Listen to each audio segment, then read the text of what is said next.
কথাই বলতে চাই না। দেখো দেখো আমার কানটা জ্বলে যাচ্ছে, পিসি কানটা আমার জ্বলে যাচ্ছে ওই গঙ্গারামটার জন্য। পড়তে আমার কানটা জ্বলে যাচ্ছে। পলি, আমার ব্রেকফাস্ট তৈরি হয়েছে। ওই দেখ তোদের পিছনে আমার কাজে স্কুল ব্যাগটা তুলে দিয়ে সেই ব্রেকফাস্টের জন্য চালাচ্ছে। আমি এখন আসি রে, তোদের গল্প পরে শুনব। গাটা জ্বলে যাচ্ছে মনা, গাটা জাস্ট জ্বলে যাচ্ছে। এই তো বললি কান জ্বলে যাচ্ছে। কানটা কি গায়ের মধ্যে পড়ে না? কান জ্বলে যাচ্ছে মানে আমার গাও জ্বলে যাচ্ছে। বদলা নিতে হবে, বদলা। তাই তো তুই আমার তুই আমার হোমওয়ার্কগুলো করে দিবি তো? মাঝে মধ্যে না আমার সন্দেহ হয় বুঝলি, যে সত্যিই আমার খুঁজতো বোন তো। বিনা শর্তে ছোটির জন্য একটা কাজ করে দিতে পারিস না? ঠিক আছে, করে দেবো তোর হোমওয়ার্ক।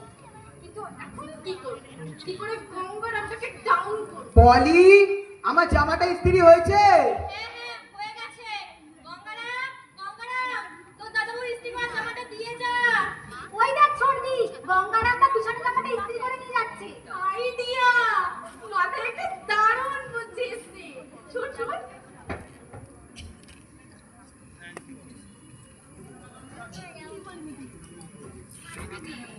বুঝে গেছিস তো? হ্যাঁ হ্যাঁ বুঝে গেছি। গঙ্গারামটা, ও গঙ্গারামটা, আচ্ছা কি আছে? কিছু নেই, খাবো না। কেন? আমার কারণ তো আছে। এমনি যে ভাত খাবো সে বলছি যে এটা কি কোন জলের বোতল? ইনাদের জলের বোতল? না না আমাদের আর ইনাদের বোতল কি করলে?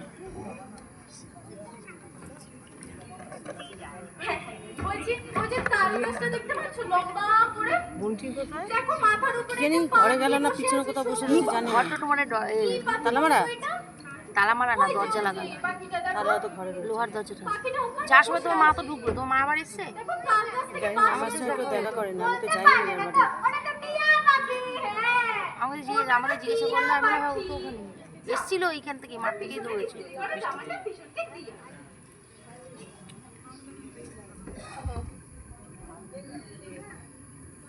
যাও, এবার পিছন তোমার পিঠটাকে তক্তা বানাবে। তাও আবার ক্রিকেট ব্যাট দিয়ে।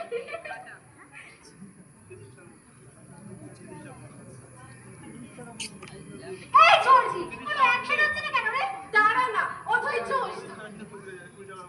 আরে হোয়াট ইজ দিস ননসেন্স? আমার জামাটার এমন অবস্থা হলো কি করে? গঙ্গারাম, গঙ্গারাম।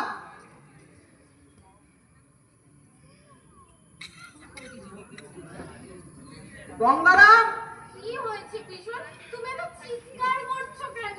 দেখ অবস্থা, দেখ আমার ভালো জামাটার অবস্থা দেখ। এ বাবা! এটা তোমার ফেভারিট জামা ছিল কিশোর? কি সুন্দর লাগতো পিছনকে এই জামাটায়। গঙ্গারাম, এই জামাটা তুমি ইস্ত্রি করেছো? হ্যাঁ। বাহ, কত শখ। হ্যাঁ বলছো। এই তোমার ইস্ত্রি করা ছিঁড়ি জামাটার পুরো আউটফিটটা তুমি নষ্ট করে দিয়েছো। লোকে জামার উপর জল ছিটে ছিলেটা। তুমি কি জামার উপর কালি ছিটিয়ে ইস্ত্রি করেছিলে? কোথা থেকে জুটিয়েছে বলতো বড় বৌদি এটাকে? তা গবেট গন্ধমূর্খ, তুমি পড়ো এই জামাটা। রাস্কেল কোথাকার। দাঁড়ান। তোমার জামাটায় কালি কখন এলে? কি? আমি কেন কালি লাগাতে যাবো? ওটা তো গঙ্গারামের কাজ। এটা যদি গঙ্গারামের কাজ হবে তাহলে তোর এই হাতে কালি লাগলো কি করে? না, এটা তো আরে পরশু আমার ইতিহাস পরীক্ষা। তাই তো আমি সকাল থেকে পড়ছি আর লিখছি। হয়তো লিখতে গিয়ে কালিটা লেগে গিয়েছিল। এবার কত দিয়ে লেখাচ্ছিস কেন? কালিটা কখন এনেছিস? কি রে? কি রে? বলবি তো? মারবেন কি না, রে? এভাবে মারধর করা উচিত নয়। উফ, আপনি তো